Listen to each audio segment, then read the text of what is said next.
in which our happy couples learn that life is not easy, whether as newlyweds or as recent divorcees.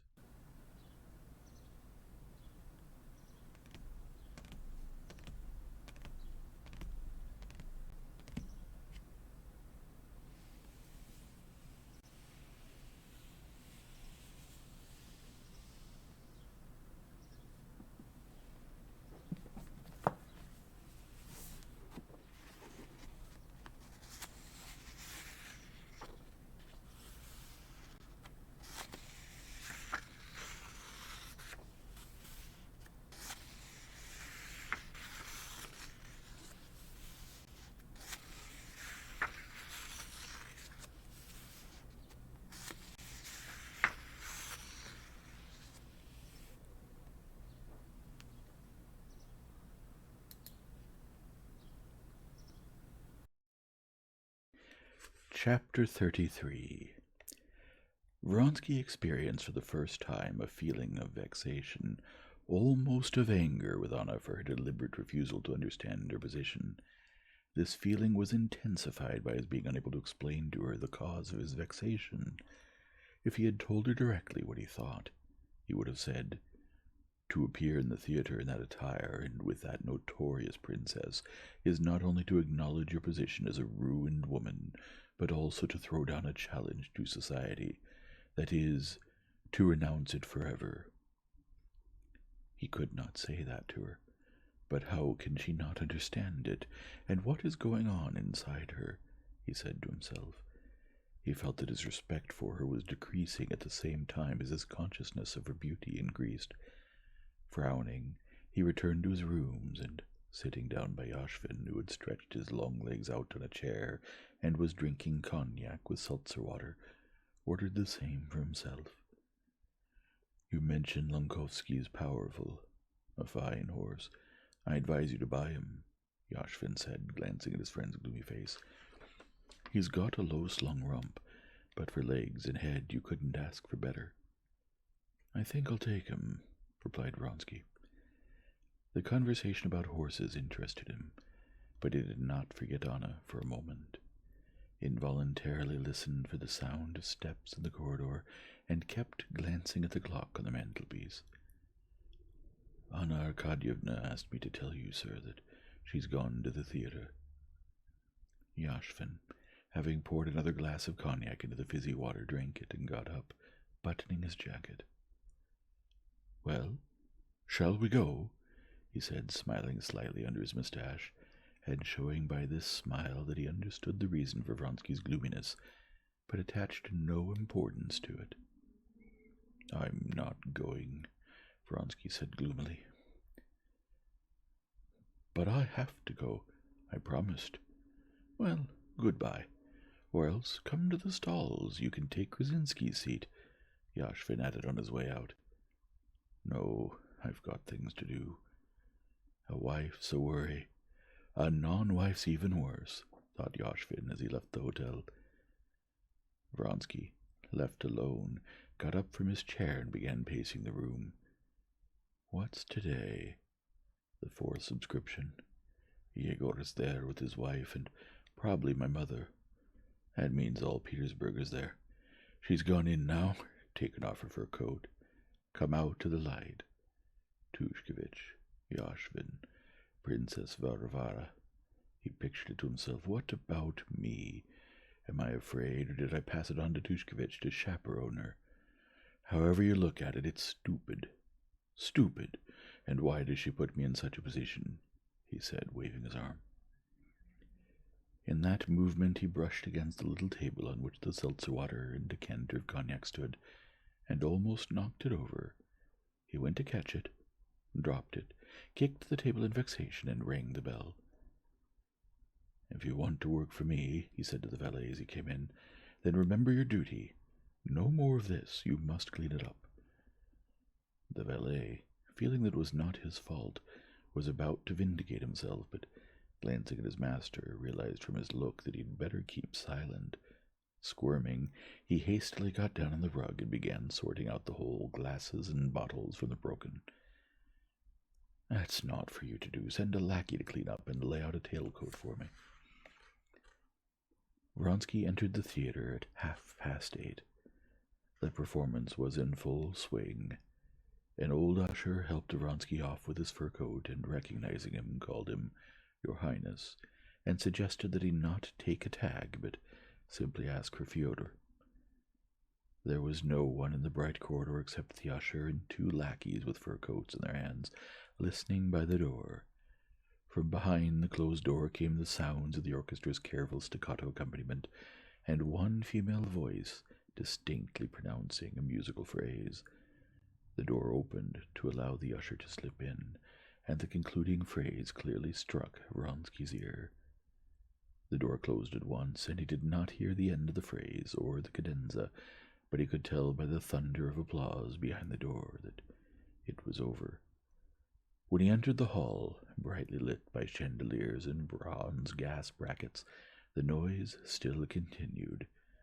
On stage, the singer, her bare shoulders and diamonds gleaming, bent over and, with the help of the tenor who held her hand, smilingly picked up the bouquets that had been awkwardly thrown across the footlights, then went over to a gentleman with glistening, pomaded hair parted in the middle, who reached his long arms across the footlights, holding out something or other, and all the audience in the stalls, as well as in the boxes, stirred, stretched forward, shouted, and applauded.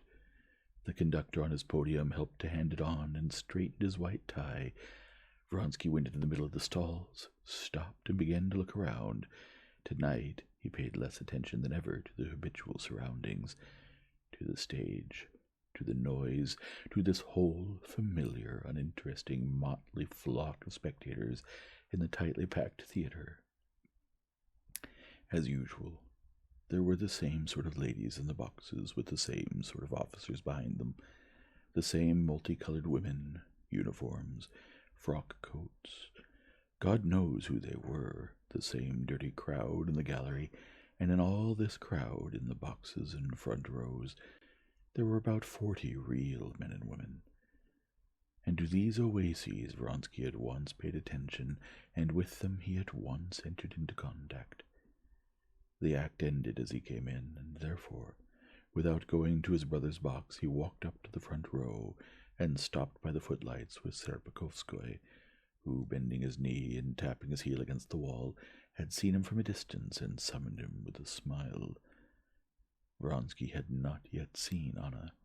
He purposely did not look her way, but from the direction of all eyes he knew where she was. He looked around surreptitiously, but not for her, expecting the worst. His eyes were seeking Alexey Alexandrovitch. To his good fortune, Alexey Alexandrovitch was not in the theater this time. "How little of the military is left in you," Serpukhowskoy said to him. "A diplomat, an artist, something of that sort?" "Yes, I put on a tailcoat as soon as I got home," Vronsky replied, smiling and slowly taking out his opera glasses. "In that I confess I envy you. When I come back from abroad and put this on," he tapped his epaulettes, "I regret my lost freedom." Serpukhowskoy had long since given up on Vronsky's career, but he loved him as before, and now was especially amiable with him. "Too bad you were late for the first act." Vronsky, listening with one ear, transferred his opera glasses from the baignoire to the dress circle and scanned the boxes. Next to a lady in a turban and a bald old man who blinked angrily into the lenses of the moving opera glasses, Vronsky suddenly saw Anna's head, proud, strikingly beautiful, and smiling in its frame of lace. She was in the 5th baignoire, 20 steps away from him. She was sitting at the front and, turning slightly, was saying something to Yashvin.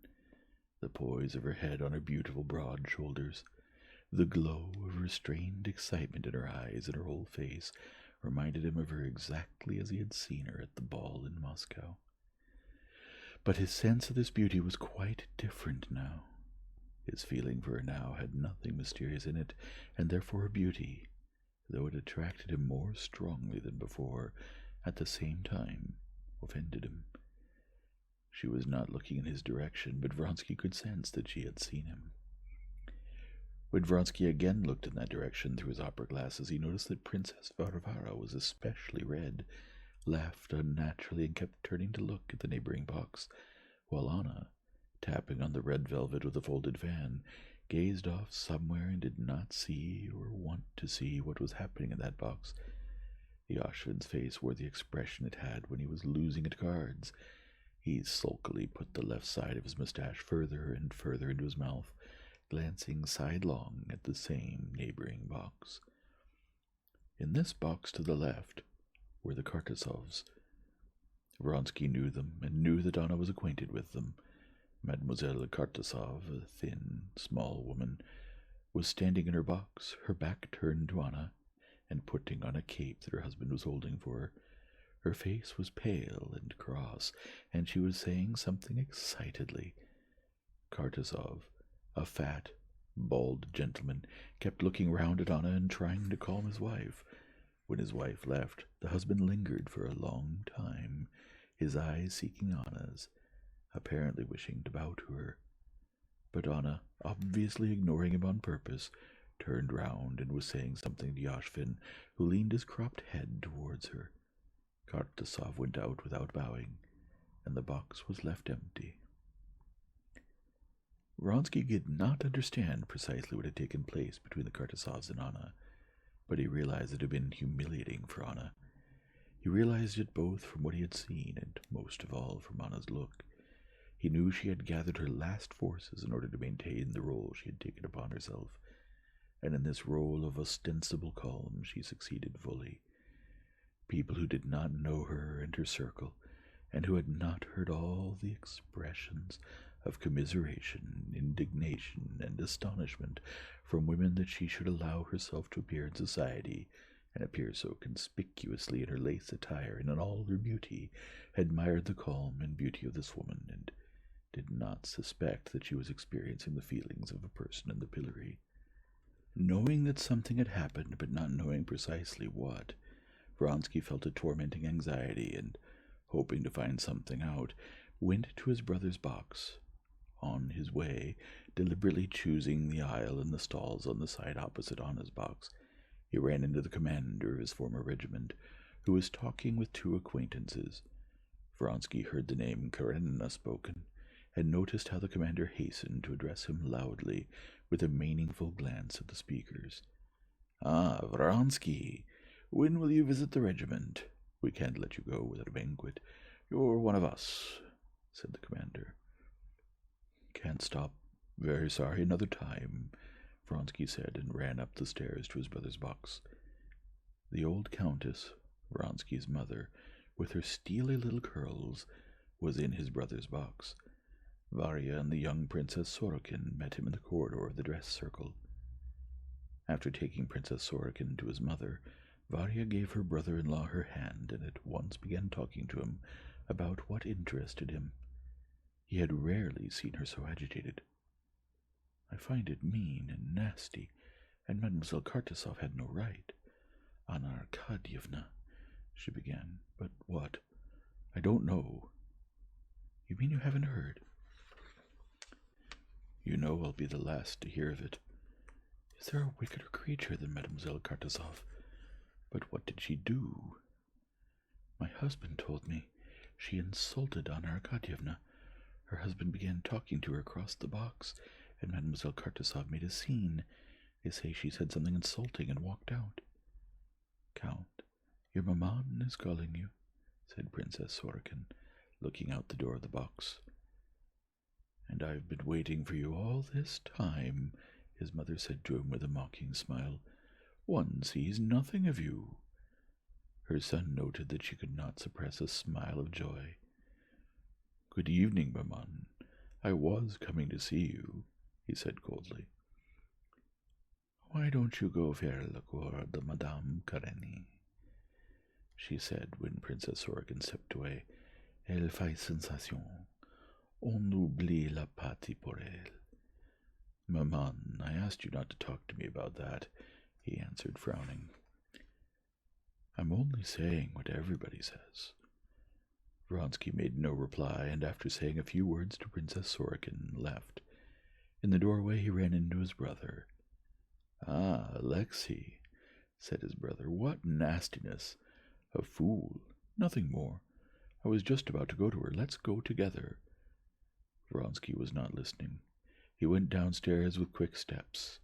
He felt he had to do something, but did not know what. Vexation with her for putting herself and him in such a false position, along with pity for her suffering, agitated him. He went down to the stalls and made straight for Anna's baignoire. Stremov stood there talking with her. "There are no more tenors. La Mole and Esprits." Vronsky bowed to her and paused to greet Stremov. "It seems you got here late and missed the best aria," Anna said to Vronsky, looking at him mockingly, as it seemed to him. "I'm a poor connoisseur," he said, looking sternly at her. "Like Prince Yashvin," she said, smiling, "who finds that Patty sings too loud. Thank you," she added, her small hand in its long glove taking the playbill Vronsky had picked up, and suddenly at that instant her beautiful face twitched. She rose and went to the back of the box.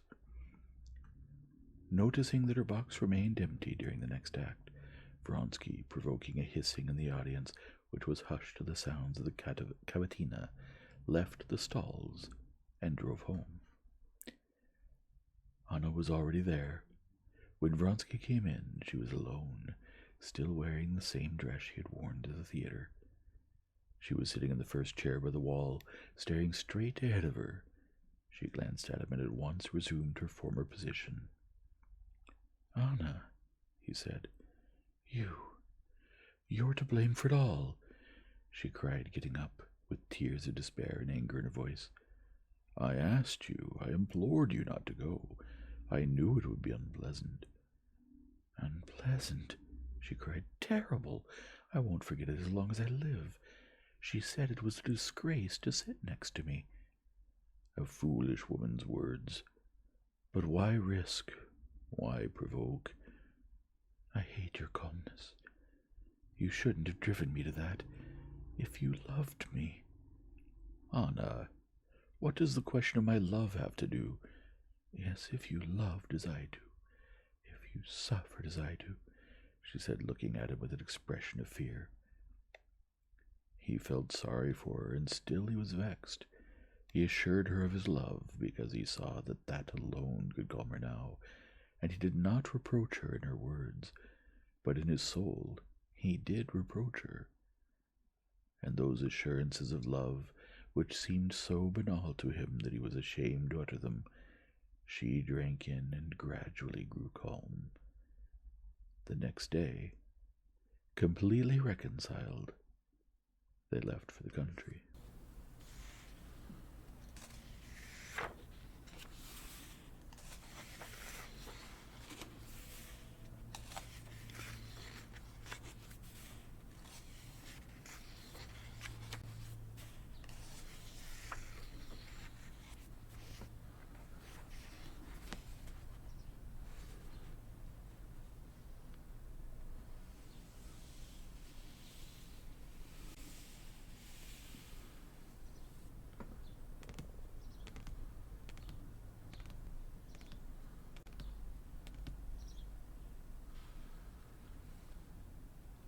If you enjoy this format, please leave a like and subscribe and return tomorrow for the next chapter.